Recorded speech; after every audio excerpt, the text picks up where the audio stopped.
బీజేపీలో చాలా వర్గాలు ఉన్నాయి. బండి సంజయ్ వర్గం, కిషన్ రెడ్డి వర్గం, తాజాగా ఈటెల రాజేందర్ వర్గం, తర్వాత అక్క వర్గం ఒకటి ఉంది. ఇట్లా 4-5 వర్గాలు ఉన్నాయి. మీరు ఏ వర్గం?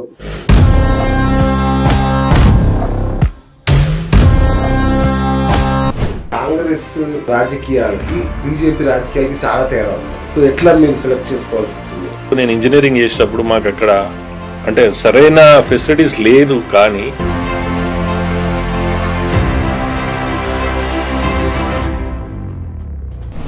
అమెరికాలో తెలుగు స్టూడెంట్స్ క్రైమ్స్ ఆడ చూస్తే ఏంటంటే మొత్తం ఓవరాల్ పర్సంటేజ్ చూస్తే 98% వైట్స్.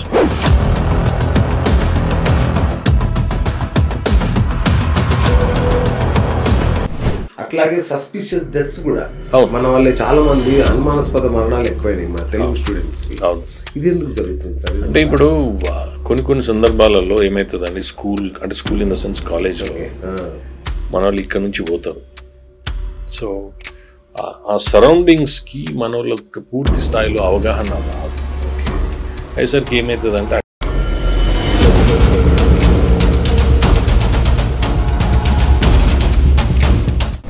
సో రాగానే తొలి దెబ్బ మీకు రేవంత్ రెడ్డి వేసాడని విన్నా, నిజమే? వాస్తవం అది.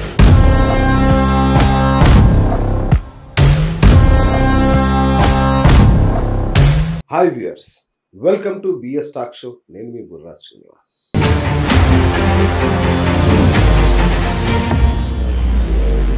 అమెరికాలో విలాసవంతమైన జీవితం, లక్షల డాలర్ల సంపాదన అయినా సరే మన వాళ్ళలో, అక్కడ ఉండే మన వాళ్ళలో ఎప్పుడు ఒక వెలుతుంటుంది. నాకు ఇన్ని ఇచ్చిన నా స్వదేశానికి నేనేం చేయాలి, నా కన్న ఊరికి, నా కన్న వాళ్ళకి, నా వాళ్ళకి ఏం చేయాలి అనేది ఎప్పుడు తొలుస్తుంటుంది. కానీ నాకు అన్ని ఇచ్చిన నా దేశానికి, నా ఊరికి ఏదో ఒకటి చేయాలి అని అనుకొని నిజంగా బరిలోకి దిగే వాళ్ళు చాలా కొద్ది మందే ఉంటారు.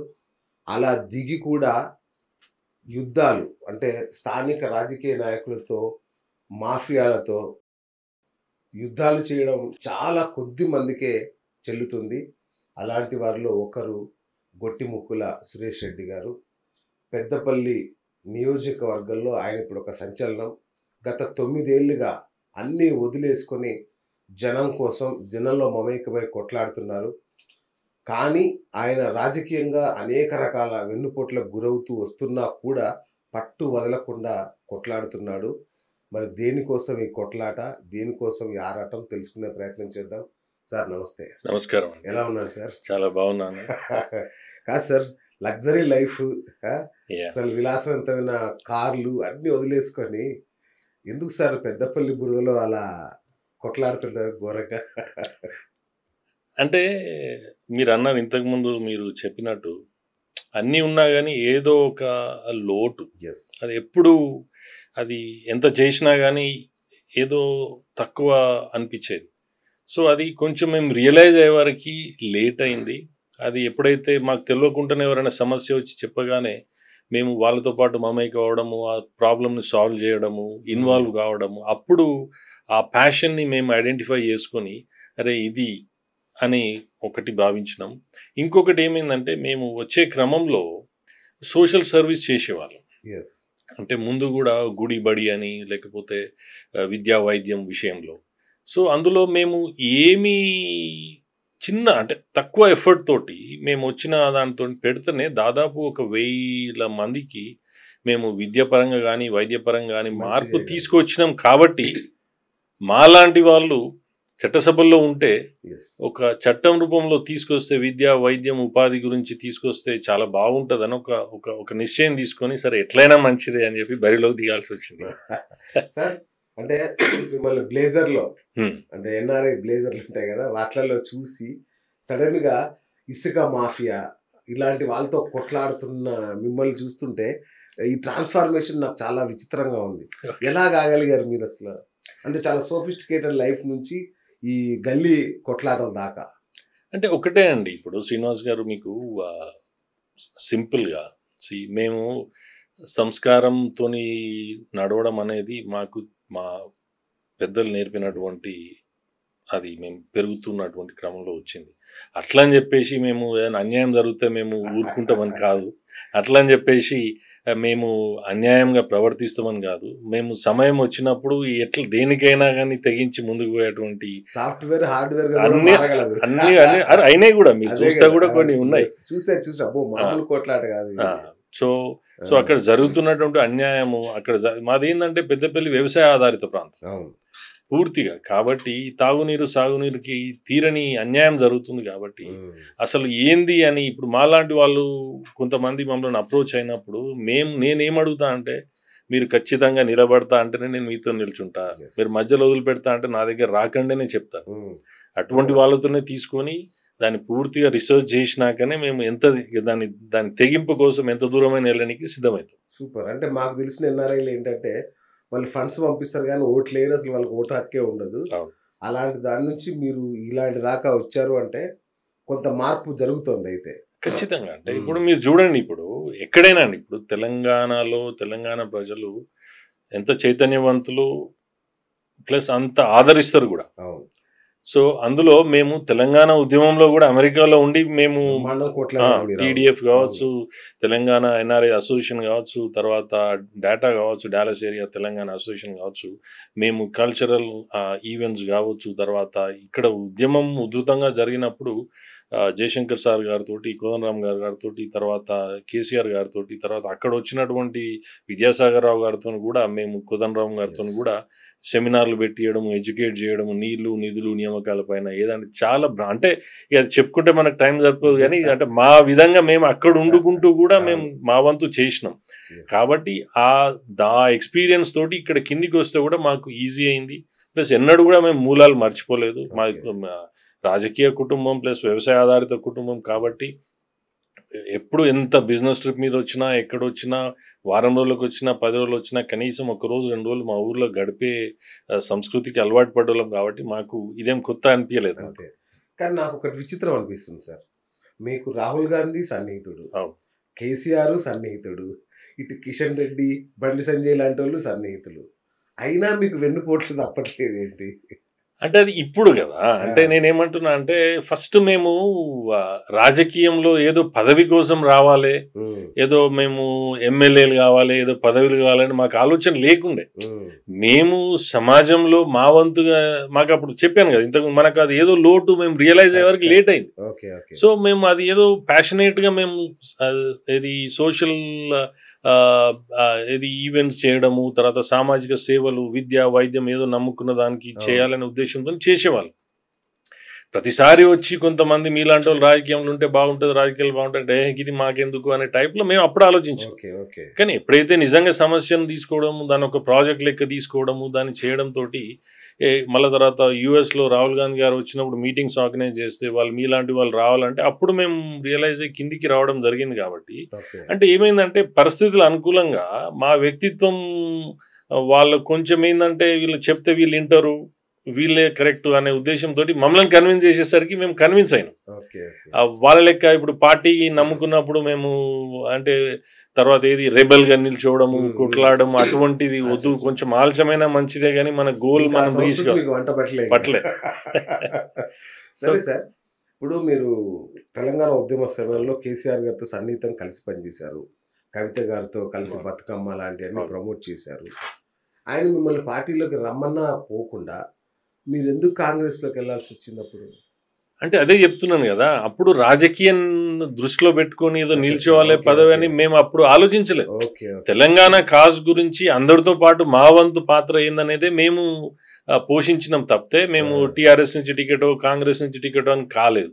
అయితే ఎప్పుడైతే మేము రియలైజ్ అయ్యి ఎప్పుడైతే మాకు అనిపించిందో, అయితే మాకున్నది ఏంటంటే మా కుటుంబ నేపథ్యం, మా పెద్దనాన్నగారు అక్కడ నుంచి 78 to 83లో ఎమ్మెల్యే ఉండే కాబట్టి, సో మాకున్న అనుబంధంతో అక్కడ మేము యూఎస్లో ఓవర్సీస్ కో కన్వీనర్గా పనిచేసినాం కాబట్టి, సో దాన్ని దృష్టిలో పెట్టుకొని మేము కాంగ్రెస్ ఒకటే కనబడ్డది మాకు అప్పుడు. సో ఆ దృష్టిలో పెట్టుకొని అప్పుడు ఎంట్రీ కావాల్సి వచ్చింది. ఓకే, కానీ కాంగ్రెస్ రాజకీయాలకి బీజేపీ రాజకీయాలకి చాలా తేడా ఉంటుంది.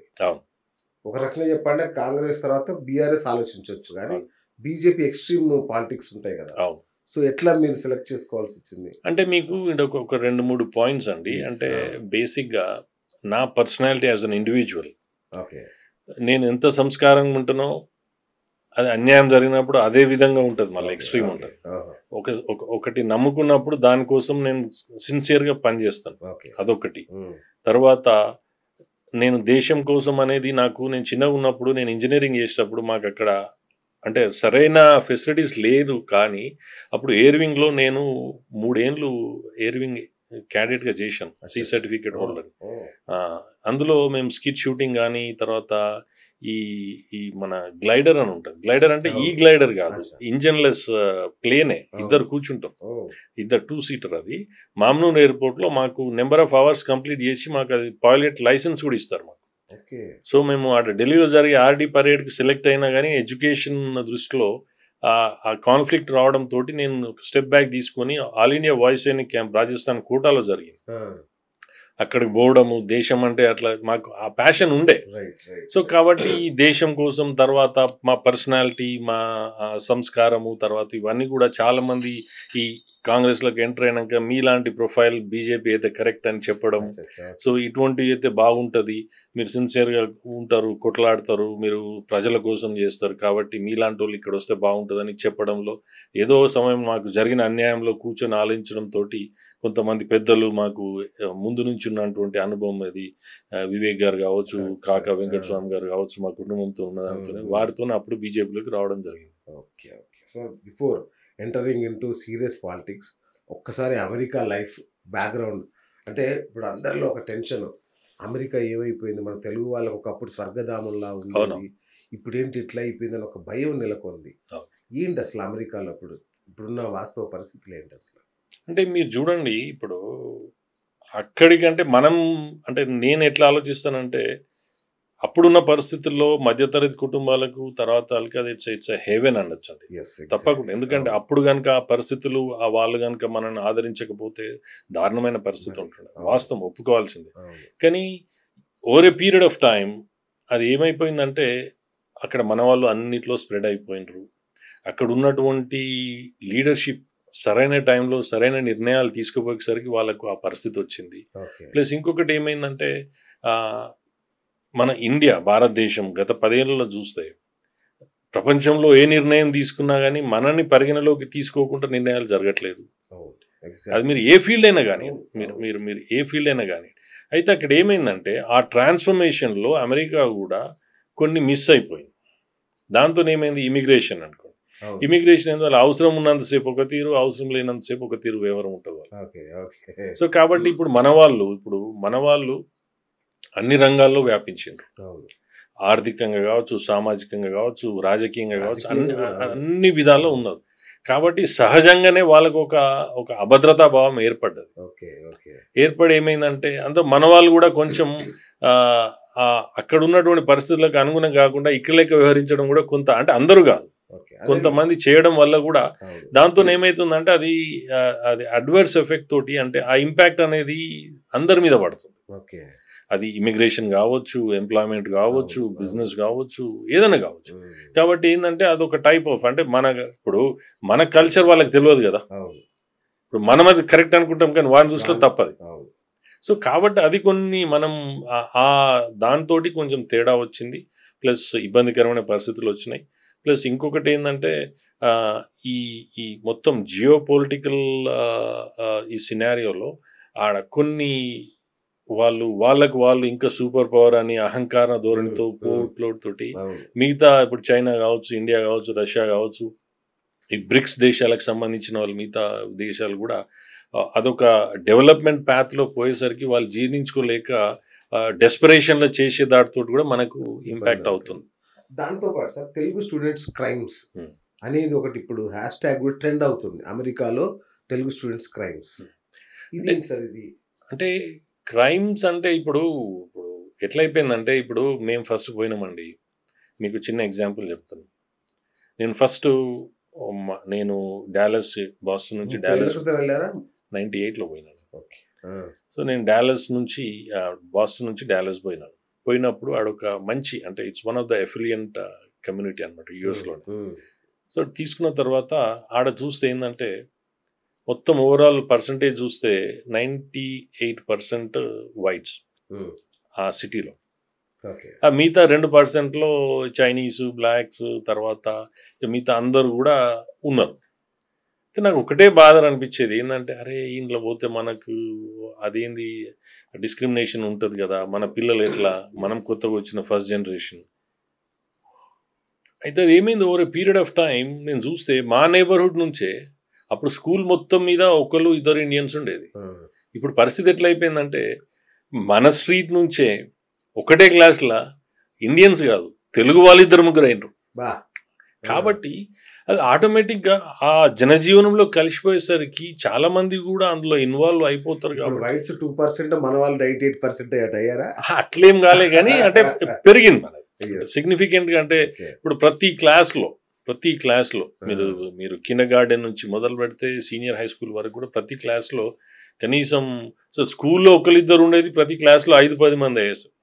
అంటే చిన్న సిటీలో కూడా 30,000-40,000 జనాభా ఉన్న సిటీలో కూడా ఆ విధమైనటువంటి మనోళ్ళు వచ్చింది కాబట్టి సో అక్కడ లైఫ్ స్టైల్కి అలవాటు పడి అక్కడటువంటి దానికి కంపల్సరీ ఇప్పుడు మనం తప్పు చేయడము, వేరోడు మనని చూసి ఇబ్బంది పడి వాళ్ళు చేయడము. ఎందుకంటే విద్యంలో అంటే ఎడ్యుకేషన్లో మనోళ్ళు చాలా హార్డ్ వర్క్ చేసి మన పేరెంట్స్ బాగా ఫోకస్ చేసి చేస్తే మంచి వస్తారు. దొంగతనాలు చేస్తున్నారంట సార్, దొంగతనాలు దోపిడీలు చేస్తున్నారంట మన వాళ్ళు.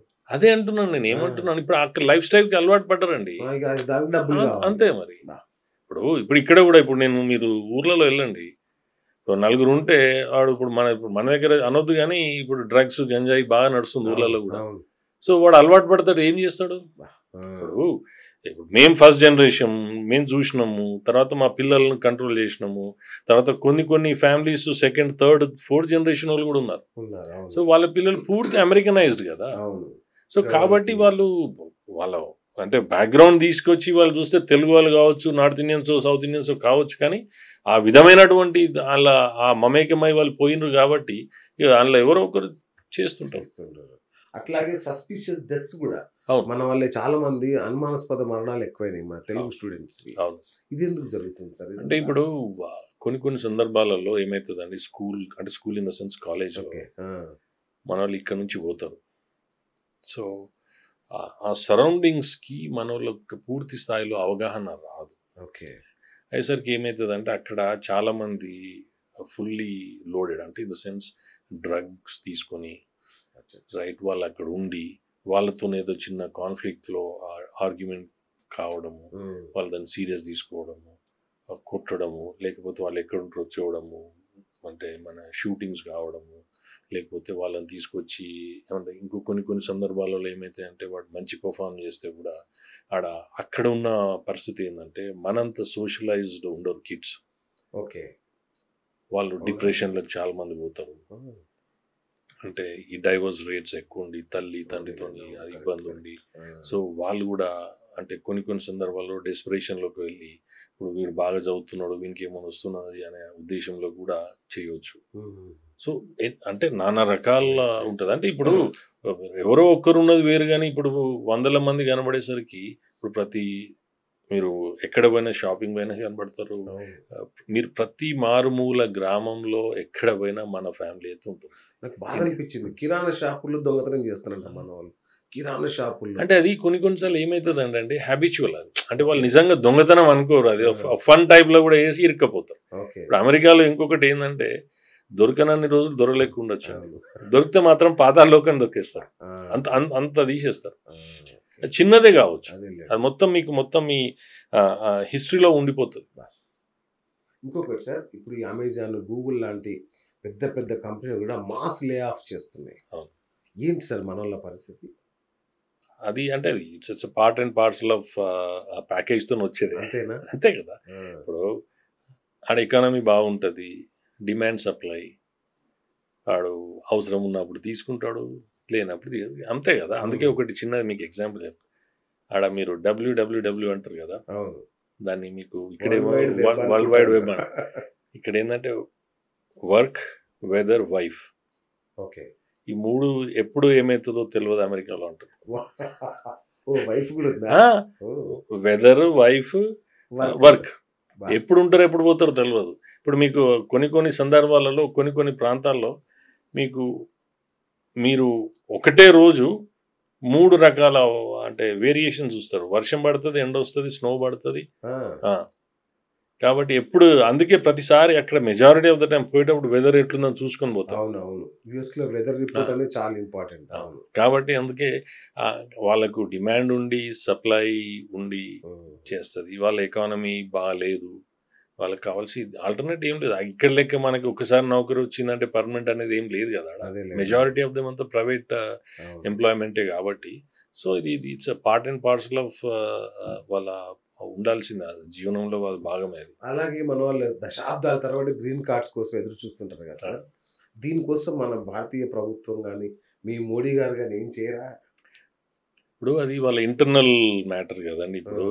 ఇప్పుడు మన దేశంలో పక్క దేశం కూడా వచ్చి మనకి వాళ్ళకి ఇవ్వండి పౌరసత్వం ఇవ్వండి నడుస్తుందా? నడవదు కదా. అంటే అంత వెయిటింగ్, లాంగ్ వెయిటింగ్ అసలు. అంటే అక్కడ ఏమైతుంది అంటే లాటరీ సిస్టమ్ ఉంది. అవును, రైట్. మళ్ళీ తర్వాత ప్రతి కంట్రీకి కోటా ఉంది. ఓకే. సో ఈ నెంబర్ ఆఫ్ అప్లికేషన్స్ అయ్యేసరికి ఏమవుతుందంటే ఈ ఇయర్లో ఫిల్ అయిన ఓవర్ఫ్లో అయ్యి రావడము. మేము కూడా ఇప్పుడు మా అప్పటి నుంచి ఉంది, మేము చేసినప్పుడు కూడా మాకు కూడా we have to go through that. ఇప్పుడు మాత్రం గ్రీన్ కార్డ్ అనేది ఒక క్వశ్చన్ మార్కే, పెద్ద క్వశ్చన్ మార్కే అది. అంటే మెంటల్గానే అదే అంటున్నా కదండి. ఇప్పుడు మీరు 20-30 ఏళ్ళ కింద లేకపోతే కనీసం లాస్ట్ 10 ఏళ్ళ కింద ఉన్నటువంటి వాతావరణం కానీ ఆ ఫన్ కానీ అంత లేదు. ఇప్పుడు అంటే సిన్సియర్గా నన్ను అడిగితే మాత్రం నేను ఒకటే చెప్పేది ఏంటంటే కేవలం ఎడ్యుకేషన్ గురించే పంపించండి పిల్లల్ని, మళ్ళీ అవసరమైతే తీసుకోవచ్చు. ఏదైనా మంచి ఆపర్చునిటీ వచ్చి ఆడు ఉంటే ఉండండి, కానీ ఇక్కడ లోన్లు తీసుకొని అని ఆస్తులు అమ్ముకొని మళ్ళా వర్క్ కూడా చేయడానికి లేకుండా చేశారు. అదే అంటున్నా. ఇప్పుడు అంటే ఇప్పుడు ఇంకోటి ఏంటంటే అండి, మనం సరే ఏ మాటకి ఆ మాట మాట్లాడాలంటే మన వాళ్ళు కూడా అబ్యూజ్ చేసిండ్రండి సిస్టమ్. అవునా? ఇమిగ్రేషన్ సిస్టమ్ అబ్యూజ్ అంటే భయంకరంగా. కాబట్టి వాళ్ళు ఏం చేసిండ్రు, ఇప్పుడు కొన్ని లూప్ హోల్స్ ఉంటే దాని అడ్వాంటేజ్ తీసుకునేసరికి వాడు రియల్ అయితే దాన్ని క్లోజ్ చేస్తారు. అంతే కదా. అవును, ఎవరైనా అంతే కదా. ఇప్పుడు మన దేశంలో కూడా వాళ్ళు ఒక చట్టం తీసుకొచ్చిండ్రు. చట్టంలో కొంచెం ఏదైనా అంటే లూప్ హోల్స్ ఉన్నాయనుకోండి, దాన్ని అడ్వాంటేజ్ తీసుకున్నారు. కానీ ఎప్పుడైతే రియలైజ్ అయినో అది బంద్ చేసినప్పుడు అందరికి ఎఫెక్ట్ పడుతుంది. దాన్ని కూడా ఏదో ఒకసారి ఏదో ఒక సందర్భం అంటే కానీ ఇక దాన్ని ఇష్టం వచ్చినట్టు చేస్తారు కూడా అయింది. అది కూడా అయింది. అది కూడా ఒక పార్ట్ అది. ఇప్పుడు ఎందుకంటే అది ఏదైనా కానీ ఒక అంటే ఇట్స్ లిమిటెడ్గా ఇచ్చిన చేస్తే మంచి, ఏదైనా ఓవర్ చేస్తే బాగుండదు. అంతే కదా. సో మన వాళ్ళు ఇల్లీగల్ ఇమిగ్రెంట్స్ పరిస్థితి ఏంటి సార్? వాళ్ళు వెనక్కి పంపుడేనా, వాటికి ఏమన్నా మళ్ళీ అంటే ఇప్పుడు వాళ్ళ కండిషన్స్, వాళ్ళ ఇప్పుడు గవర్నమెంట్ ఇష్యూ చేసినటువంటి టర్మ్స్ అండ్ కండిషన్స్లో వాళ్ళకి ఏమన్నా వెసులుబాటు ఉండి చేసుకోగలిగితే అక్కడ లోకల్ సిస్టంలో అడ్వకేట్ అటార్నీ దగ్గరికి వెళ్ళి వాళ్ళు ఆయన పాసిబిలిటీ ఉంటే ఉండాల్సిందే, లేకపోతే పంపించేస్తారు, తప్పదు. ఓకే. సో ఎందుకంటే చాలా మంది అమెరికా అనగానే టెన్షన్ లో ఉంటారు ఏమేమి జరుగుతుందో అని, అందుకే మిమ్మల్ని వాస్తవం. ఎందుకంటే మేము చూసినాము, మేము కంపెనీలు పెట్టుకున్నాము, మేము ఇమిగ్రేషన్ ప్రాసెస్ లో ఈ H1లు గ్రీన్ కార్డులు ఇవన్నీ చేసినాం కాబట్టి మాకు అనుభవంతోనే చెప్తున్నాం. అందుకే అడిగారు మిమ్మల్ని. సో మీరు ఇవన్నీ వదిలేసి 9 ఏళ్ళు అయిందా తెలంగాణ? 16-17 అనుకోండి వచ్చేసారు. ఓకే. అప్పటి నుంచి ఇంకా తెలంగాణ రాజకీయాల మీద గట్టిగా కూర్చున్నారు.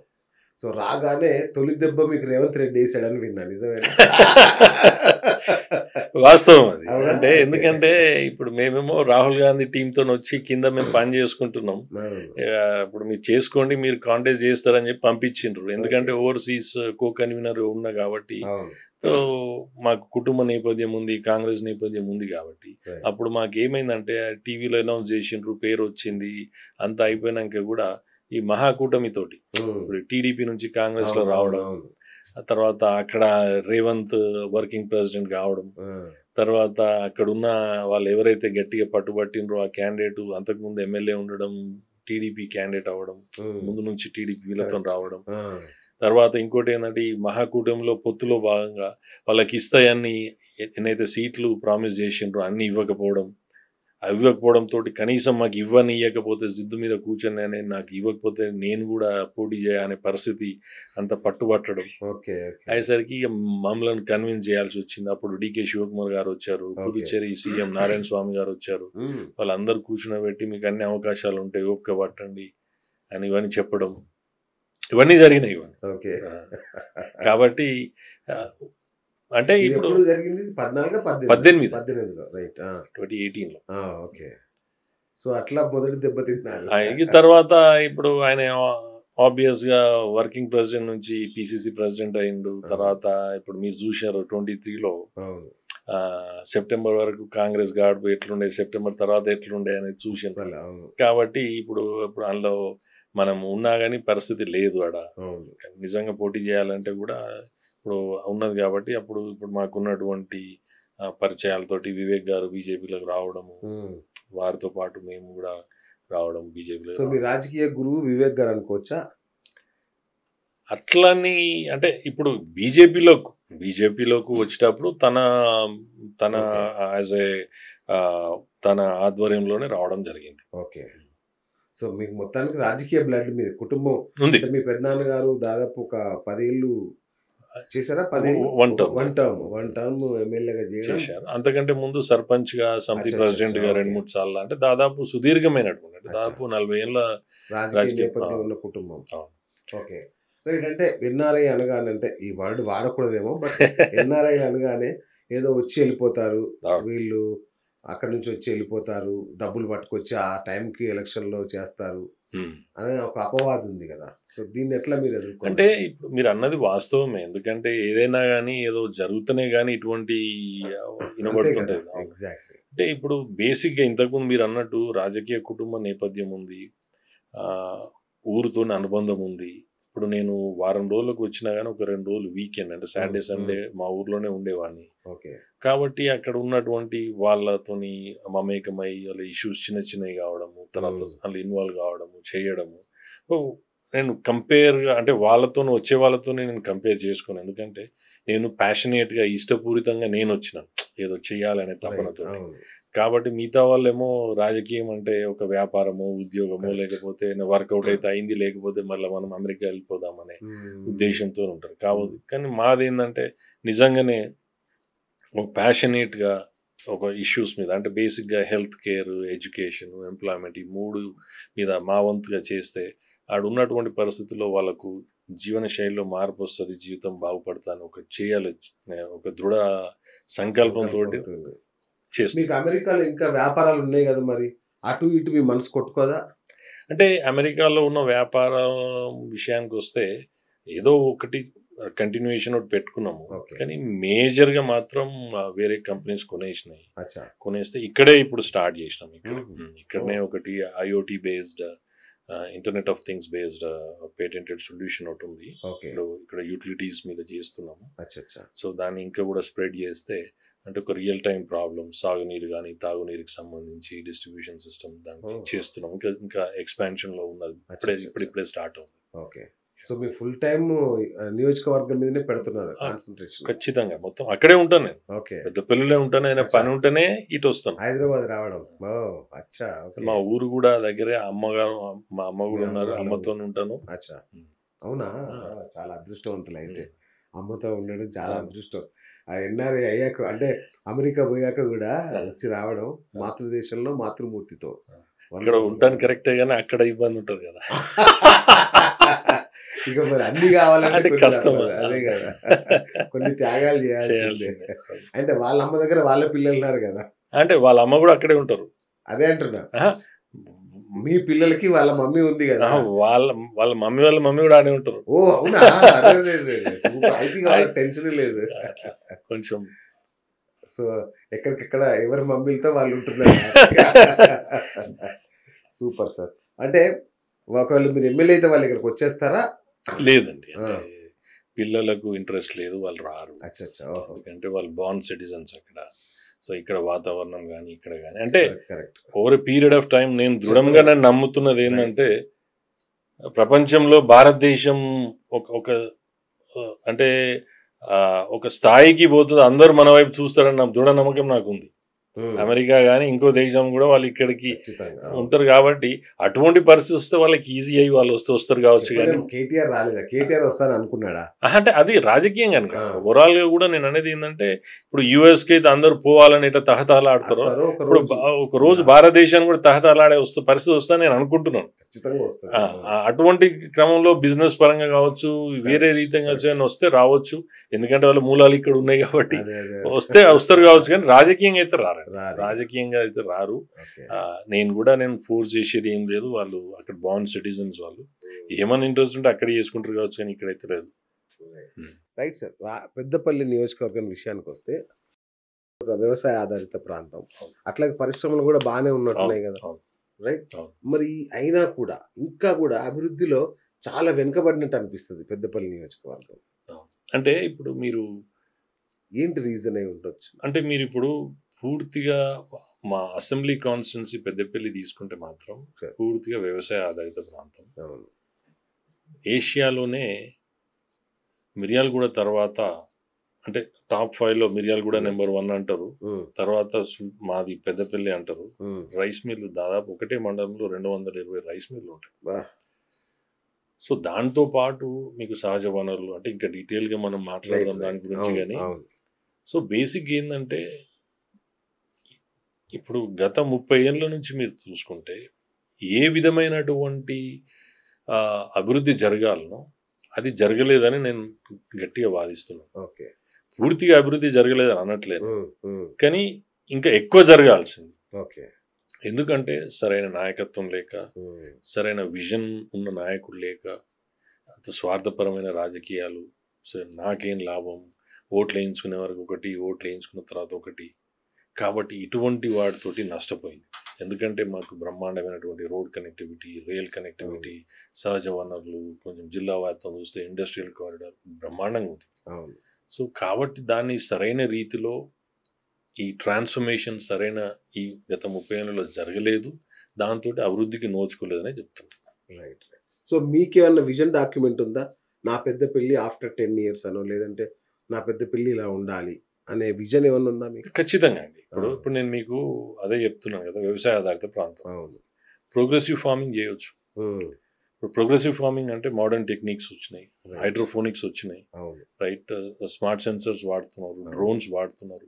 ఇప్పుడు ఏమవుతుందంటే ఇంకా కూడా ఆ పురాతనమైనటువంటి పద్ధతులు వాడి అంటే వాళ్ళ శ్రమకు తగిన ఈల్డ్ రావట్లేదు. అవును.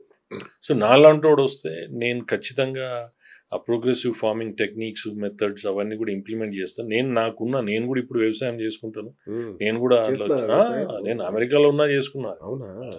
సో నేను అది స్లోగా ఇంప్లిమెంట్ చేస్తున్నాను.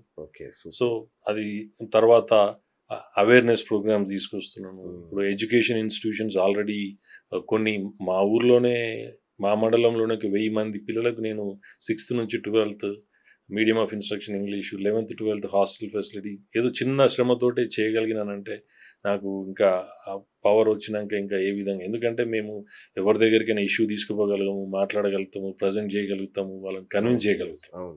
కాబట్టి ఆ నమ్మకం ఉంది ఎడ్యుకేషన్. నిజంగా నాయకుడు అంటే ఇట్లాగే ఉండాలి. అంటే అవసరమైతే ప్రపంచ స్థాయి నాయకులతోనైనా సరే కూర్చొని మాట్లాడగలిగేలా ఉండాలి మన నాయకుడు.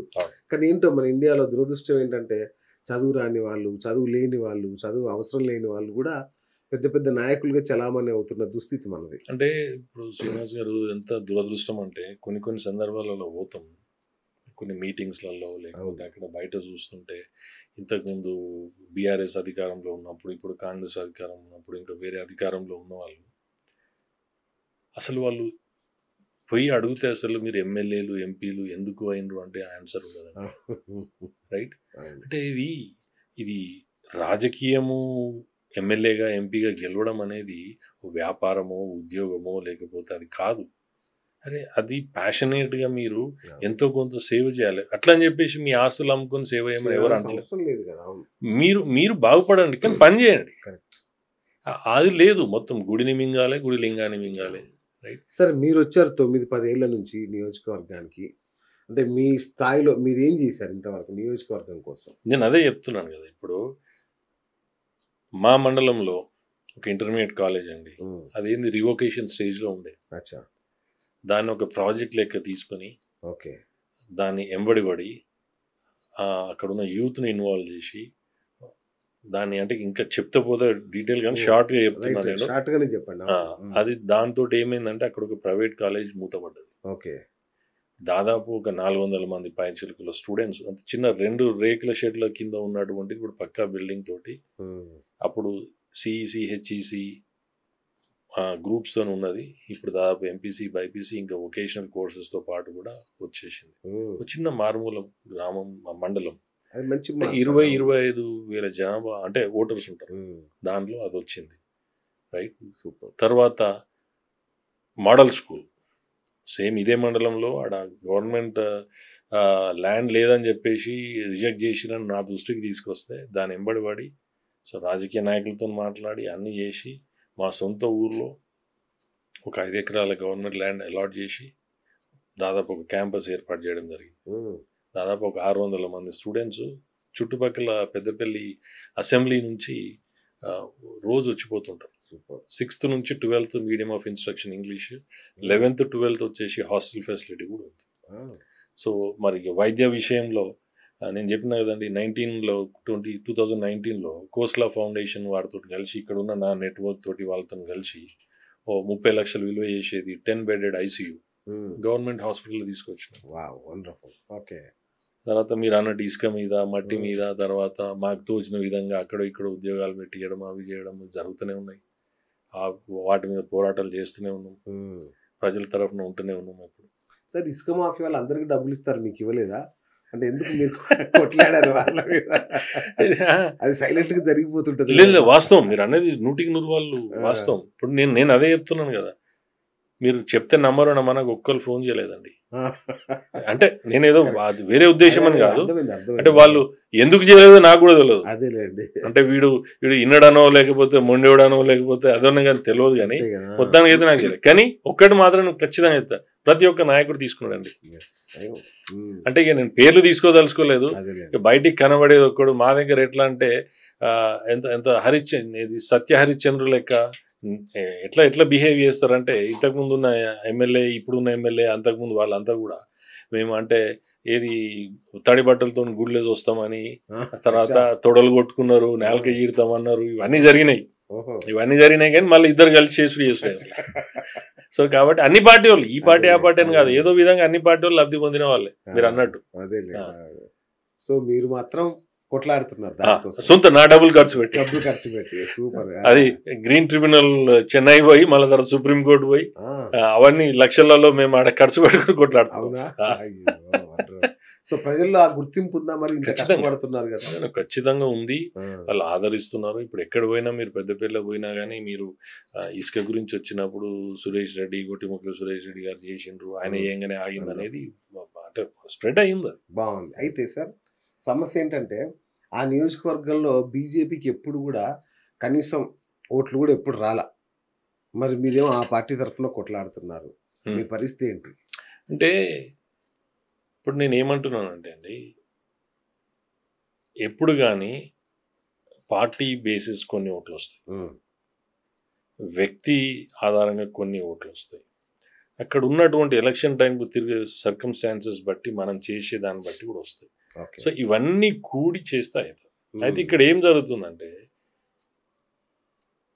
ఇప్పుడు అక్కడ ఉన్నటువంటి పరిస్థితులను పార్టీ సరైన రీతిలో గుర్తించి సరైన వాళ్ళకి ఇవ్వట్లేదు అనేది నాకు దృఢమైనటువంటి ఇస్తే మాత్రం ఖచ్చితంగా మంచి ఫలితం వస్తుంది. పోయినసారి మీకు ఇస్తానన్నా మీరు తీసుకోలేదని విన్నా నేను. అట్లని కాదండి, అంటే నేను అదే చాలా మంది అంటుంటే నేను చెప్తున్నాను కానీ, అంటే వాస్తవంగా చెప్పింది ఏంటంటే, మాకు ఎవరైతే స్టేట్ ఇన్ఛార్జ్ ఉన్నారో అప్పుడు వారి దగ్గరికి వెళ్ళి వివేక్ గారు ఉండే అప్పుడు కలిసి చేసినప్పుడు మీది ఉంది లిస్ట్లో పేరు మీదే అని చెప్పారు నాకు. కానీ అనౌన్స్ చేస్తలేరు. అయితే ఆడ పరిస్థితి ఏంటంటే, ఆడ సిట్టింగ్ ఎమ్మెల్యే టీఆర్ఎస్ అతను 10 ఏళ్ళ నుంచి ఆయనే ఉన్నాడు. 1.5 year ముందు కాంగ్రెస్ క్యాండిడేట్ ని అనౌన్స్ చేసిపోయినరు. వాళ్ళు 1-2 సార్లు ఊర్లో తిరుగుతున్నారు. ఇప్పుడు మాకైతే మినిమం టైం కావాలి కదా. ఇప్పుడు నాలాంటోడు అన్ని వదులుకొని వచ్చి ప్యాషనేట్ గా ఏదో చెయ్యాలనే తపనతోటి ఓడిపోవడానికి అయితే నిలిచోడు కదా. అంతే కదా. నేను పోయినప్పుడు వాళ్ళతో అదే అడిగిన, నేను వద్దు అని అనలేదు. నేను ఉన్నదాన్ని మీరు అనౌన్స్ చేస్తారంటే మీ దాని మర్మం ఏందని అడిగిన నేను అసలు. ఎందుకు ఇస్తలేరు మీరు? మీ ఇంటెన్షన్ వేరే ఉంది కాబట్టి. ఒకవేళ మీరు ఇవ్వద్దు అని అనుకున్నప్పుడు మీరు ఎవరికైతే ఇవ్వాలనుకుంటారో ఇచ్చేయండి, వాళ్ళని గ్రౌండ్ మీద తిరుగుతారు కదా. కార్యకర్తలు అయోమయంలో ఉన్నారు, అక్కడ జరుగుతున్న పరిస్థితులు అని నేను అట్లా ఎక్స్ప్రెస్ చేసిన తప్పితే నేను నాకు వద్దు అని అయితే అనలేదు. ఇప్పుడు మా ఇంటెన్షన్స్ అర్థమైపోయినాయి నాకు. లేకపోతే వివేక్ గారు వెండి పోటీ పొడిచారు అంటే అది అంటే ఇప్పుడు వాస్తవం కూడా దాంతో డ్యామేజ్ అయిందండి. అంతే కదా. ఎందుకంటే ఇప్పుడు తనని నమ్ముకొని వచ్చిన నేను, తన ముద్ర పడ్డది నాకు. తర్వాత తను ఎలక్షన్ టైంలో అటు పోవడం సరే, ఇప్పుడు వాళ్ళ నిర్ణయాలు ఉంటాయి కానీ అంటే నమ్మకం వచ్చిన వాళ్ళని కూడా కొంచెం చూడాలి కదా. దాంతో ఏమైందంటే మిగతా వాళ్ళకి అడ్వాంటేజ్ అయిపోయి మళ్ళీ కొత్తగా వచ్చినాం కదా మేము. 2022లో బీజేపీకి వచ్చినాం, 23లో ఎలక్షన్స్. దెబ్బ పడ్డది. మళ్ళీ తర్వాత పార్టీలో జాయిన్ చేయని కూడా మాలాంటి వాళ్ళని ఏదో అక్రమార్కులను, దొంగలను, లంగలను చేసుకుని తొందర చేసుకుంటారు. మనం 1 year ఆపిరు నన్ను. అవునా? జాయిన్ చేసుకుని విన్నారా? సో అయినా కానీ పట్టుబడకుండా చేసి వివేక్ గారు బాగా కృషి చేసి జాయిన్ చేయించారు. మిమ్మల్ని తీసుకోవడానికి 1 year వెయిట్ చేశారు. గ్రేటే. రైట్. ఇప్పుడు అక్కడ కాంగ్రెస్ ఎమ్మెల్యే ఏం చేస్తున్నారు? ఆయన సక్రమంగానే పాలిస్తున్నారా ఎమ్మెల్యేగా? ఇప్పుడు మీరు ఎట్లాగో నో అనే చెప్తారు. లే అట్లని కాదండి. అంటే ఇప్పుడు నేను చెప్పడం కాదు. ఇప్పుడు ఇప్పుడు మీరున్న పరిస్థితులు, ఇప్పుడైతే మీరు మీడియాలో ఉన్నారు, మీరైతే రోజు చూస్తూనే ఉన్నారు. ఇప్పుడు రైతు విషయం తీసుకుందాం, యూరియా రైట్ షార్టేజ్ ఉంది. ఎంత అవునన్నా కాదన్నా షార్టేజ్ ఉంది దారుణంగా. ఇప్పుడు దానికి నిర్ణయం తీసుకోవాల్సింది ఎవరండి? ఎవరు స్పందిస్తున్నారు? ఎవరైనా స్పందిస్తున్నారా? ప్లస్ ఇంకొకటి మీరు మీరే ఇవ్వాలి యూరియా. లేదండి, అంటే బీజేపీ ఇస్తున్నది కదా. 9,28,000 మెట్రిక్ టన్లకు సంబంధించి ఆల్రెడీ ఉందని చెప్పి లిస్ట్ ఉంది మా దగ్గర, డిస్ట్రిబ్యూట్ చేసి. ఇప్పుడు నేను కూడా స్వయంగా అక్కడ ఉన్నటువంటి సహకార సంఘాలకు, తర్వాత అక్కడ ఉన్నటువంటి ఆఫీసర్లతో మాట్లాడితే లేదండి మాకు షార్టేజ్ ఏం లేదంటున్నారు వాళ్ళు. మరి అదే అడుగుతున్నాను కదా నేను అదే అంటున్నాను. నేను అనేది మీరు ఎటు పంపుతున్నారు, ఏమవుతున్నది, ఆఫీసర్లను కూడా మాట్లాడినాను నేను. మీరు ఎందుకు మరి రేషన్ ఎందుకు చేస్తారు, మీరు ఒకటే ఎందుకు ఇస్తున్నారు, ఎకరానికి 2 ఎందుకు ఇస్తున్నారు, ఇవన్నీ కూడా అడిగిన నేను. అడిగితే లేదు 1 రోజు 2 రోజులలో మేము ఇచ్చేస్తున్నాం అంటున్నారు. అది ఒక్కొక్క దగ్గర ఒక్కొక్క తీరు ఉందండి. అది అంతటా మీరు అన్నట్టు అంతటా ఒక తీరు లేదు. కానీ పొద్దున్న లేస్తే పేపర్లో ఆ చెప్పులు, ఆధార్ కార్డుల అదే నేను అడిగిన. నేను ప్రత్యేకించి మా కాన్స్టిట్యున్సీలో కొన్ని మండలాలలో కూడా నాకు వచ్చి చెప్తే ఒక మండలంలో లైన్లో నిల్చున్నా అంటారు, ఇంకో దగ్గర ఫోన్ చేస్తేనేమో లేదు ఒక 20 నిమిషాల్లో అంత అయిపోయిందని వాళ్ళు చెప్తారు. అంటే ఇది అంటే అర్థమైతలేదు. అంటే కావాల్సింది ఏంటంటే వాళ్ళు కావాల్సుకొని చేస్తున్నారు. ప్లస్ ఇంకొకటి 6 వాగ్దానాలు రైట్. 6 వాగ్దానాలు ఏమి ఇచ్చారని వీళ్ళు? 6 గ్యారెంటీలు ఏమి ఇచ్చారు? అవి చేయాలంటే సార్ మొత్తం దేశాన్ని అమ్మేయాలి అవన్నీ. అంటే ఇప్పుడు మరి ప్రజల వ్యతిరేకత వస్తున్నది, ఆబ్వియస్గా వస్తుంది. ఎవరేమన్నారు? నేను అడిగినరా? ఎవరన్నా వచ్చి మీరు ఇది వేస్తేనే ఓటేస్తామని అడిగినరా ఎవరన్నా? మరి మీరే అది చేస్తుండ్రు. మళ్ళీ 420 ఆశ చూపెట్టిర్రు ఇచ్చేసి. అవి కూడా ఏం చేయట్లేదు. మీరు ఏం చేస్తున్నారు? పాత ప్రభుత్వంలో మొదలు పెట్టిన పనులు అయిపోతుంటే రిబ్బన్లు కట్ చేసి మీరు చేసుకుంటున్నారు. వాళ్ళు పెట్టిన ఎగ్జామ్లకి సర్టిఫికెట్లు ఇచ్చి ఉద్యోగాలు ఇచ్చామని చెప్తున్నారు రైట్. అది కూడా అలా ముగ్గురు సీఎం ఒక నెంబర్ చెప్తాడు, మినిస్టర్లు ఒక్కొక్క నెంబర్ చెప్తారు. తేడా ఉంది రైట్. ఇప్పుడు డబుల్ బెడ్రూమ్ ఇల్లు అంటారు. డబుల్ బెడ్రూమ్ ఇల్లు కూడా మీకు చెప్తాను అంటే ఎంత భయంకరమైనటువంటి వాతావరణం అంటే వేరే పార్టీ వానికి ఎవరికి ఇవ్వద్దు రైట్. ఇప్పుడు కాషాయం కండువా ఉన్నోనికి మాత్రం అందులో లిస్టులో లాటరీలో వచ్చినా కానీ తీసి పక్కకి పడేసుడే రైట్. అక్కడ అన్ని ఎలిజిబిలిటీ ఉన్నా కానీ రైట్. అదొకటి. తర్వాత ఈ వాళ్ళకు సంబంధించిన వాళ్ళకే ఆ కాంట్రాక్ట్లు అప్పచెప్పడం, కట్టడం. ఎవరైతే వాళ్ళ ఎలక్షన్ టైంలో వాళ్ళకు డబ్బులు ఇచ్చి ఫండ్ చేసి వాళ్ళకి చేసిన వాళ్ళకు కాంట్రాక్ట్లు ఇవ్వడం. ఆ కాంట్రాక్ట్ ఇచ్చిన దాంట్లో ఫస్ట్ స్టార్ట్ చేసినప్పుడు డబుల్ బెడ్రూమ్ 5 లక్షల వరకు గవర్నమెంట్ చేసింది. తర్వాత 80,000 మీకు ఇంకా అడ్జస్ట్మెంట్స్ ఉంటే 80,000 అన్నాడు. 80,000 ఇప్పుడు 3-4 లక్షల దాకా వెళ్ళిపోయింది. అంటే ఈ 5 లక్షల పైన సపరేట్ ఇవ్వడం. సో ఇటు ఎన్ని జరగాలో అన్ని జరుగుతున్నాయి. ఇప్పుడు 500 రూపాయలు మీకు సన్న బియ్యంకి ఇచ్చిందా అండి బోనస్? ఎక్కడ ఇచ్చింది? ఇవ్వలేదు. ఇప్పుడు మీరు ఇప్పుడు రైతు బంధు, రైతు భరోసా ఎన్నిసార్లు వేసిండ్రండి? మొన్న ఇప్పుడు పంచాయతీ ఎలక్షన్స్ వస్తాయని మొన్న వేసిన. ఇప్పుడు మా దగ్గర ఎంత దారుణమైన పరిస్థితి అంటే, మా ఎమ్మెల్యే గారు ఎట్లా అంటే ఆయనకు ముందు చూపు ఉందా, ఎవరు చెప్పినో తెలియదు. ఇక్కడ మంచి గవర్నమెంట్ ఆఫీసులు, గవర్నమెంట్ బిల్డింగ్లు ఉన్న వాటిని ఖాళీ చేయించి కిరాయి బిల్డింగ్లో పంపించి అక్కడ బస్ స్టాప్ అంటే బస్ డిపో కోసం అని చేపిస్తారు. ఏదన్నా బస్ డిపో ఉంటే ప్రాంతం డెవలప్ కావాలంటే ఎట్లుండాలి, కొంచెం ఎక్స్టెండ్ పోవాలి. అవుట్స్కర్ట్స్ పోతే నడి రైల్వే స్టేషన్ పక్క పొంటి పక్క కట్టిన ఉన్న బిల్డింగ్లను ఖాళీ చేయించేసి అక్కడ బస్ డిపో పెడతామని చెప్పడం. ప్రైమ్ ల్యాండ్ అటు పోతే రియల్ ఎస్టేట్ డెవలప్ అవుతుంది, నలుగురు పోతారు, అటు సిటీ కూడా డెవలప్. అది లేదు. వాళ్ళు గవర్నమెంట్ బిల్డింగ్ నుంచి తీసుకుపోయి కిరాయి దాంట్లో పెట్టి ఆఫీసులు నడిపించడం. బైపాస్ అనడం చెప్పడం, వచ్చి మినిస్టర్లు మాట్లాడడం పోవడం తప్పితే దానికి ఆనవాళ్ళు లేవు, మొదలు పెట్టిన ఆనవాళ్ళు. దానికి తోడు ఇంకా ఊర్లలో ఏముంటుంది అంటే అది వాళ్ళకు డిపిఆర్ కూడా బయటికి లేదు. కానీ ఎట్లా చేసుకోవాలో వాళ్ళకి తెలుసు. దాని చుట్టుపక్కల రియల్ ఎస్టేట్ ల్యాండ్ వాళ్ళు అమ్ముతున్నారు, వీళ్ళు కొనుక్కుంటున్నారు బినామీల మీద. సో ఇది పెద్దపల్లి అభివృద్ధి అనేది కొంత అగమ్య గోచరంగా ఉంది. కాదండి, వాళ్ళతో నేను రాసిస్తా, నేను వాళ్ళతో ఛాలెంజ్ చేస్తా. అసలు ఆయన రోడ్ మ్యాప్ ఇవ్వమని రాదుంటారు. ఆయన ఎమ్మెల్యే ఏం చేయదలుచుకున్నాడు పెద్దపల్లిని అడుగుమనండి, ఏం తెలుసు అని. ఇప్పుడు కొన్ని సందర్భాలలో ఇప్పుడు మేము పోతుంటే మనకు తెలుస్తా అంటే ఎంత ఉల్లు బనాయిస్తారంటే జనాలను. వ్యవసాయ ఆధారిత ప్రాంతం అండి. ఇప్పుడు వర్షాకాలము, ఎండాకాలం నీళ్లు కెనాల్ ద్వారా, ఎస్ఆర్ఎస్పి ద్వారా మాకు నీళ్ళు వస్తాయి. మా పరిస్థితి ఏంటంటే ఇప్పుడు పోయినా కొద్దీ ఏం చేస్తారంటే ఆడ డిఈకో, ఎస్ఈకో, ఈకో ఫోన్ చేస్తారు.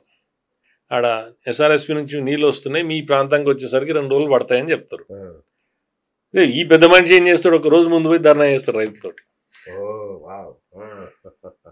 తెల్లారి నీళ్ళు వచ్చేసరికి ఈయన ఇప్పించి నీళ్ళు అన్నట్టు.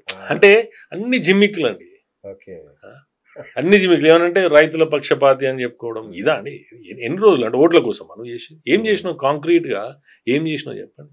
ఇంకా అంతకుముందు ఉన్న మా మాజీ ఎమ్మెల్యే, ఆయనకి ఎడ్యుకేషన్ ఇన్స్టిట్యూషన్స్ ఉన్నాయి, గవర్నమెంట్ ఇన్స్టిట్యూషన్స్, గురుకులాలు లేవు మా దగ్గర. గురుకులాలు లేవు, పెద్దపల్లి లేవు, విన్నారా? సో తర్వాత వేరే ప్రైవేట్ ఇన్స్టిట్యూషన్స్ రానియరు వాళ్ళు. అప్పుడు వీళ్ళే ఇద్దరు, ఆయన ఎమ్మెల్యే ఉండే, ఈయన ప్రతిపక్షంలో ఉండే, తొడగొట్టుడు, నాలుకయ్యరుడు, ఫైటింగ్ చేసినంత సీన్ చేస్తుడు. ఇప్పుడు అంత పోయి ఎక్కడో ఎవరి దగ్గర కూర్చొని కాంప్రమైజ్ అవడు, ఈయన పని ఈయన చేసుకుంటాడు, ఆయన పని ఈయన బిల్లులు క్లియర్ చేసుకోనికి కాంగ్రెస్ మినిస్టర్ల దగ్గర తిరుగుతున్నాడు. ఇది ఇప్పుడు ఎక్కడ అంతర జరిగే రాజకీయమే ఇది. సో ఓవరాల్ గా తెలంగాణ రాజకీయం అంటే కాంగ్రెస్ పాలన ఎలా ఉందంటున్నారు? అంటే ఇప్పుడు ఏంది 420 పాలన అన్నారు. 420 ఏది నిజం చెప్పులేదు, ఏదో ఆ పరిస్థితిని బట్టి చేయడం. అక్కడ ఇంకొద్ది రోజులు ఇక అది అంటే మన స్థాయికి మించి మాట్లాడడం కూడా కరెక్ట్ కాదు. పరిస్థితులు ఎట్లున్నాయో ఏందో తెలియదు. కాబట్టి మనకు అంత చీఫ్ మినిస్టర్ మార్చి కాదంటే అంత అవగాహన స్థాయి కూడా మనది కాదు. కాబట్టి మనం మాట్లాడడం కూడా కరెక్ట్ కాదు. కవితక్క మీకు సన్నిహితురాలే కదా, అంటే పరిచయం. సో తను రెబల్ గా మారడాన్ని ఎట్లా చూస్తారు మీరు? ఇంట్లోనే తను రెబల్ గా మారింది అంటే ఇప్పుడు నేను ఏమంటున్నానంటే అండి, అది కారణాలు ఎన్నైనా ఉండొచ్చు. అసలు కారణాలు బయటికి రానప్పుడు మనం కామెంట్ చేయడం కూడా కరెక్ట్ కాదు. కానీ ఏంటంటే ఒకటి మాత్రం చెప్పాలి ఏంటంటే దాంతో పార్టీకి నష్టం. అది మాత్రం ఒకటి. ఎవరైనా మంచిది, ఒక వెల్ విషర్గా బయట ఉన్నదానికి మాత్రం అన్న, చెల్లె, తండ్రి మధ్యలో ఉన్నటువంటి దీన్ని మిగతా పార్టీ మీద ఎఫెక్ట్ పడుతుందని అయితే నేను దృఢంగా నమ్ముతున్నాను. హరీష్ రావు గారు కూడా బయటకు వెళ్ళే ఆలోచనలో ఉన్నట్టు తెలిసింది. ఇది ఒక అంటే వింటున్నామండి. ఇప్పుడు మీడియా ద్వారానే ఇప్పుడు రకరకాల అన్ని వింటున్నాం. ఒక కొత్త పార్టీ పెడతారని, 2 అవుతాయని, 3 అవుతాయని, ఇవన్నీ వింటున్నాం. అది అంటే మనకు అనాలోచితంగా ఎవరో అన్నారని చెప్పేసి దాన్ని మనం చేయడం అనేది కరెక్ట్ కాదు. కాలమే నిర్ణయిస్తుంది. అది చూస్తాం. కేటీఆర్ గారిని సీఎం క్యాండిడేట్ గా మీరు ఒప్పుకుంటారా? అది నేను ఒప్పుకోవడం అనేది ఏంటిదండి? మీరు కూడా ఒప్పుకోవాలి. అంటే ఇప్పుడు నేను ఏమంటున్నా, ఇప్పుడు ప్రజలు ఇప్పుడు కాంగ్రెస్ ఉన్నారు, రేవంత్ని ఆదరించారు కదా, రైట్ రేవంత్ రెడ్డి గారిని ఆదరించారు. దానిలో ప్రజల నిర్ణయం, అది మనం ఏం చేస్తామండి? ఇప్పుడు రేపు వచ్చే ఎన్నికల్లో కనుక వాళ్ళే అధికారంలోకి వస్తే వాళ్ళ పార్టీ నిర్ణయం కదా, మనం ఏం చేస్తాం? కానీ ఇక ఎంతో కొంత భరించాల్సింది ఉంటుంది. ఇప్పుడు రేవంత్ ఎట్లా భరిస్తున్నాం కదా, అది కూడా ఉంటుంది ఎట్లా. అట్లా అని చెప్పేసి మనం ఆయనకు క్వాలిటీస్ లేవు, చేయలేడని నేను అనట్లేదు. కానీ అది ప్రజలు నిర్ణయించాల్సింది. ఈ ప్రజాస్వామ్యంలో మనం ఎవరిని అట్లా ఎందుకు అదంటున్నాం? బీజేపీలో చాలా వర్గాలు ఉన్నాయి. బండి సంజయ్ వర్గం, కిషన్ రెడ్డి వర్గం, తాజాగా ఈటల రాజేందర్ వర్గం, తర్వాత అక్క వర్గం ఒకటి ఉంది. ఇట్లా 4-5 వర్గాలు ఉన్నాయి. మీరు ఏ వర్గం? మోడీ వర్గం. ఓకే, మోడీ గారండి. అంటే ఇప్పుడు సహజంగా మీరు ఇప్పుడు ఒక మోడీ భక్తునిగా మోడీ వర్గం బీజేపీ, అందుకే చెప్తున్నాను కదా. ఇప్పుడు మా దగ్గర కూడా మొన్న వచ్చినప్పుడు ఈ వర్గం ఆ వర్గం అన్నారు. నేను వర్గాలు మెయింటైన్ చేయండి అంటే నా దృఢమైన నమ్మకం ఏంటంటే లీడర్ అంటూ అన్ని వర్గాలకు పని చేయాలి, పని చేయించుకోవాలి. సింపుల్ నాది. ఇప్పుడు 50 మందినో 100 మందిని వేసుకొని పోయాడంతా లొలి చేయడం అది పెద్ద సమస్య కాదు, అది కాదు ఉద్దేశం. కాబట్టి నేను ఏంటంటే పార్టీ లైన్లోనే పోతున్నాను. మోడీ గారి ఒక మోడీ గారిని ఆదర్శంగా తీసుకొని ముందుకు పోతున్నాను. కాబట్టి ఈ మా దాంట్లో మీరు బయట అంటున్నారు కానీ ఏ వర్గం లేదు, అందరం కూడా ఒక మోడీ వర్గం కిందనే పనిచేస్తున్నాం, బీజేపీ దాంట్లోనే పనిచేస్తున్నాం. ఇక ఉంటాయండి, అంటే సహజంగా కొన్ని సందర్భాలలో కొన్ని ఉంటాయి, పర్సనాలిటీ క్లాషెస్ కావచ్చు, కొన్ని ఇష్యూస్ ఏమైనా ఉంటే దాన్ని బట్టి వర్గం అని చెప్పడం. ఇప్పుడు సంజయ్ అని ఉన్నారు, ఇప్పుడు మాకు పెద్ద దిక్కు అక్కడ ఉమ్మడి కరీంనగర్ జిల్లాకు పెద్ద దిక్కు. మేము ఆయనను కలుస్తాము, ఆయనను కూడా ఇన్స్పిరేషన్గా తీసుకుంటాము. ఎందుకంటే ఆయన ఒక కార్పొరేటర్ స్థాయి నుంచి ఇలా సెంట్రల్ మినిస్టర్ స్థాయికి పోయినంటే ఉట్టి మాటలు కాదు కదా. ఆయన ఎన్ని ఒడిదొడుకులు తట్టుకొని, ఎన్ని ఒడిదొడుకులతో ఇబ్బంది పడితే కూడా ఆయన తట్టుకొని వచ్చింది. అవును, అటువంటి పార్టీ కోసం, దేశం కోసం, ధర్మం కోసం వాళ్ళు చేస్తున్న కృషిని మేము ఎందుకు కాదంటాం చెప్పండి. తప్పకుండా ఇప్పుడు మాకు పెద్ద దిక్కు అక్కడ కాబట్టి ఆయనతో కలిసి ఉంటాం. కిషన్ రెడ్డి గారు అంటే గౌరవం, ఇప్పుడు రామచంద్రరావు గారు అంటే కూడా గౌరవం. ఒక న్యాయవాది, ఒక పార్టీ నమ్ముకున్న సిద్ధాంతం 34 ఏళ్ళ నుంచి ఎటు కాకుండా నమ్ముకొని పార్టీ పదవి ఇచ్చినా ఇవ్వకున్నా పనిచేసిండ్రు.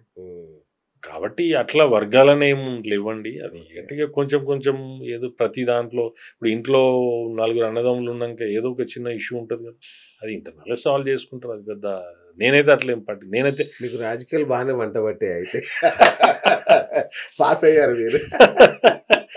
పాస్ అని కాదండి, కామన్ సెన్స్ అది. నేనేమంటున్నా, ఇప్పుడు మా నాన్న మినిస్టర్ కాదు, మా నాన్న చీఫ్ మినిస్టర్ కాదు, ఇప్పుడు ప్రజెంట్ ఎమ్మెల్యేనో ఎంపీ కాదు.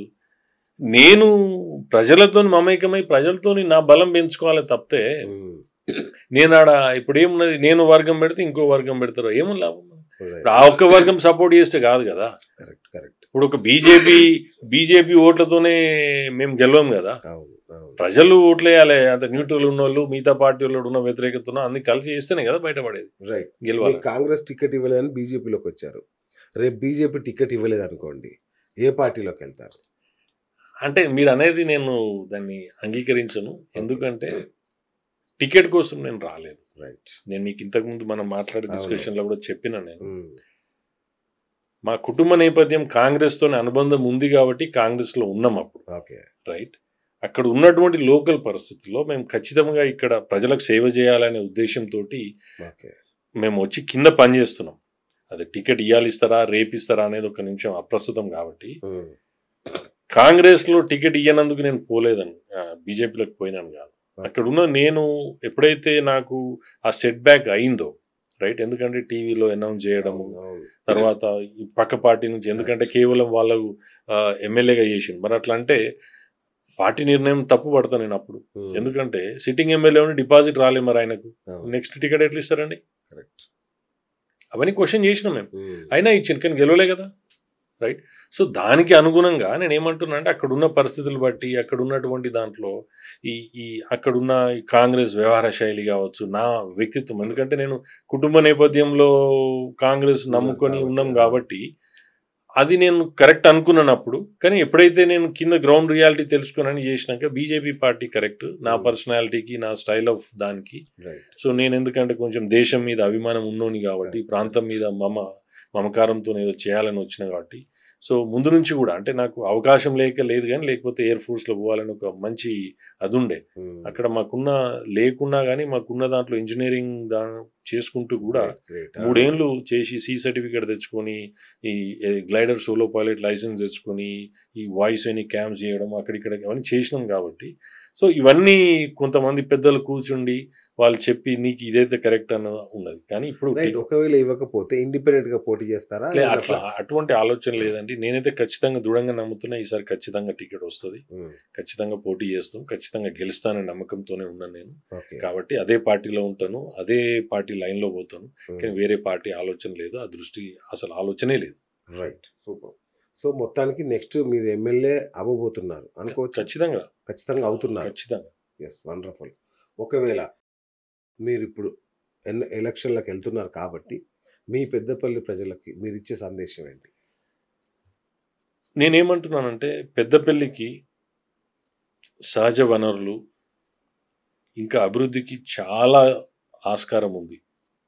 కాబట్టి నేను ఒకటే కోరుతున్నాను, ఏంటంటే మనకు రోడ్ కనెక్టివిటీ ఉందండి, నార్త్ సౌత్ రైల్వే కనెక్టివిటీ ఉంది, గ్రనైట్ కావచ్చు, ఇసుక కావచ్చు, క్రషర్లు కావచ్చు, రైస్ మిల్లు కావచ్చు, తర్వాత ఇంకొంచెం తలాబ్కే మాకు గోదావరి ఉంటుంది, తర్వాత మన వరి పత్తి అంటే దేశంలోనే చెప్పుకోదగ్గటువంటి ప్రాంతం, అటుపోతే NTPC, Singareni, RFCL, cement factory, తర్వాత ఇంకొకటి ఏంటంటే అసలు ఎవరు దృష్టి కేంద్రీకరించలే దాని మీద, కానీ చాలా మంచి టూరిజం స్పాట్ అండి పెద్దపల్లి. అవునా? బ్రహ్మాండమైన ఏముంది సార్ అక్కడ? రామగిరి కిలా అని మీరు విన్నాను. తర్వాత అది మానవ ఆనువాలు ఏర్పడ్డప్పటి నుంచి ఆధారాలు ఉన్నాయి ఆడ. రాముల వారు సీతమ్మ వారు అరణ్యంలో అంటే వనవాసం ఉన్నప్పుడు అక్కడ కొన్ని రోజులు బస చేసినటువంటి ఆనువాళ్ళు ఉన్నాయి. శాతవాహనుల నాటి అప్పటి నుంచి ఉన్నటువంటి ఆనువాళ్ళు ఉన్నాయి. అక్కడ కొన్ని రాజ్యాలు దాని సైనిక కేంద్రాలుగా పెట్టుకొని చేసినటువంటి ఆనువాళ్ళు ఉన్నాయి. మళ్ళీ ఈ రామగిరి కిలా అనేది ఈ మెడిసినల్ ప్లాంట్స్, ఆయుర్వేద మొత్తం మన భారతదేశం నుంచి చాలా మంది శ్రావణ మాసంలో వచ్చి తీసుకుపోతారు. అంత మెడిసినల్ ప్లాంట్స్ ఉన్నాయి అక్కడ. మొన్న రీసెంట్గా చెప్పింది ఏంటంటే సీతమ్మ వారి లొద్ది అని గట్టు సింగారం అని ఈ దీనికి ఒక 9 కిలోమీటర్ల దూరంలో ఉంది. అదైతే అది బ్రహ్మాండమైనటువంటి ఫైండింగ్స్ అండి. ఆర్కియాలజికల్ డిపార్ట్మెంట్ దాన్ని ఎవరు పట్టించుకున్నారు? బ్రహ్మాండమైనటువంటి పర్యాటక కేంద్రం చేయొచ్చు. తర్వాత ఇంకొంచెం ముందుకు పోతే కోట్లింగాలు ఉన్నది మాకు, ఎవరు అటుపోతే రామగుండం ఫోర్ట్ ఉన్నది, చరిత్ర ఉంది, కానీ ఎవరు చూస్తున్నారు? సార్ మీరు ఎమ్మెల్యే అయ్యాక మీరు మొట్టమొదట లేదా 1, 2, 3 అని చేయదగ్గ 3 పనులు ఏంటి సార్? బేసిక్ అంటే ఈ పనులని కాదు కానీ ఎడ్యుకేషన్, హెల్త్ కేర్, ఎంప్లాయ్మెంట్, ఈ 3 మీద మాత్రం నాకు స్ట్రాటజీ ఉంది, విజన్ ఉంది. నేను ఇప్పుడు ఎలక్షన్లో ఎమ్మెల్యే అయితనా కానా తర్వాత వదులు, కానీ ఇప్పటి నుంచే నేను ఇదివరకు చేసినాను. ఇప్పుడు కూడా జాబ్ ఫేర్స్ పెట్టడము, వాళ్ళకి ఎడ్యుకేషన్ ఇన్స్టిట్యూషన్స్ ఇప్పుడు చూసింది కదా మీరు. చిన్న ఎఫర్ట్ తోటే దాదాపు 1000-1200 మంది పోతున్నారు. అందులో నాకు సాటిస్ఫాక్షన్ ఏంటంటే ఎవరైతే నేను వాళ్ళను స్కూల్లో పోయి మెమోస్ తీసుకొచ్చి జాయిన్ చేసిన ఒకరిద్దరు గవర్నమెంట్ ఉద్యోగాలు వచ్చినాయి. ఇంకేం రెక్కాడితే డొక్కాడని పరిస్థితిలో వాళ్ళు గవర్నమెంట్ ఉద్యోగాలు వచ్చినాయి. సో ఇటువంటి అన్నీ ఉన్నాయి కాబట్టి మాకు కాన్ఫిడెన్స్ ఉంది. ప్లస్ మేము కూడా ఈ దక్క మొక్కలు దీన్ని చాలా నేర్చుకున్నాం, మమ్మల్ని కూడా ఆడుకున్నారు కాబట్టి అవన్నీ కూడా అయిపోయింది. ఇప్పుడు వాళ్ళే భయపడుతున్నారు మేము ర్యాగింగ్ చేస్తామని. సో కాబట్టి అది ఖచ్చితంగా. All the best sir. Thank you. Next interview మనం మీరు ఎమ్మెల్యే అయ్యాక చేయాలి, లేదా ఎలక్షన్ల కోసం చేద్దాం. తప్పకుండా మీరు మధ్యలో కూడా చేద్దాం. డెఫినెట్ గా అలాంటి వాళ్ళని కూడా మీరు ప్రమోట్ చేయాలి. ఆల్వేస్. ఎందుకంటే మేము కూడా సిస్టమ్ లో చదువుకున్న వాళ్ళు, కొంచెం మర్యాదస్తులు ఉండాలి. ఉంటేనే దేశానికి కానీ రాష్ట్రానికి ఒక విలువ, గౌరవం. చదువు రాని వాళ్ళు నాయకులైతే వాళ్ళ నోట్ల నుంచి వచ్చే బూతులు అవన్నీ భరిస్తున్నాం. మీకు 2 ఎగ్జాంపుల్ చెప్తానండి. మీరు ఇంతకుముందు అమెరికా గురించి ప్రస్తావించింది కాబట్టి మీరు చెప్తాను. ఆడ ఈ సాఫ్ట్వేర్ ఇండస్ట్రీలో ఈ 80-20 90-10 రూల్ ఉంటుంది. ఓకే. అది నేను ఎట్లా ఇంప్లై అంటే చేస్తా అంటే 80-20 అంటే 20% వాళ్ళే నమ్మిన సిద్ధాంతానికి నమ్మిన ఏదైతే టర్మ్స్ అండ్ కండిషన్స్ రూల్స్ ఉంటాయో స్ట్రిక్ట్గా ఫాలో అయ్యి సిన్సియర్గా పనిచేసి ఆ కంపెనీకి ఫుల్ ఫ్లెడ్జ్ ఎఫర్ట్ ఇస్తారు. ఆ కంపెనీ వాళ్ళ మీదనే మెజారిటీ టైం పనిచేస్తుంది. అందరు వస్తారు, ఇక పని చేసేవాడు వస్తాడు, పని చేయని వాడు వస్తాడు, సగం పని చేసినవాడు వస్తాడు, చీటర్ ఉంటాడు, లంగా ఉంటాడు, అందరు ఉంటారు. కాబట్టి మీరు అన్నట్టు చదువుకున్న వాళ్ళని ఇక్కడున్న సిస్టమ్ కూడా 20% పనిచేసే వాళ్ళే పార్టీలో ఏ పార్టీ అయినా చూసుకొని మీరు ఈ జనరల్గా రూల్ అప్లై చేయండి. మీరు జనరల్గా అప్లై చేయండి. కాబట్టి ఇది చాలా ఇంపార్టెంట్. ఇప్పుడు మేము ఆ 20%లో పడేవాళ్ళం, కొంచెం లేట్ అవుతుంది కావచ్చు, వచ్చిన మాత్రం గట్టిగా వస్తుంది. ఖచ్చితంగా కూడా వస్తారు. All the best sir. Thank you అండి. సో చూసారు కదా, ఇది ఇవాళ బిఎస్ టాక్ షో. నేను మీ బిఎస్ సైనింగ్ ఆఫ్.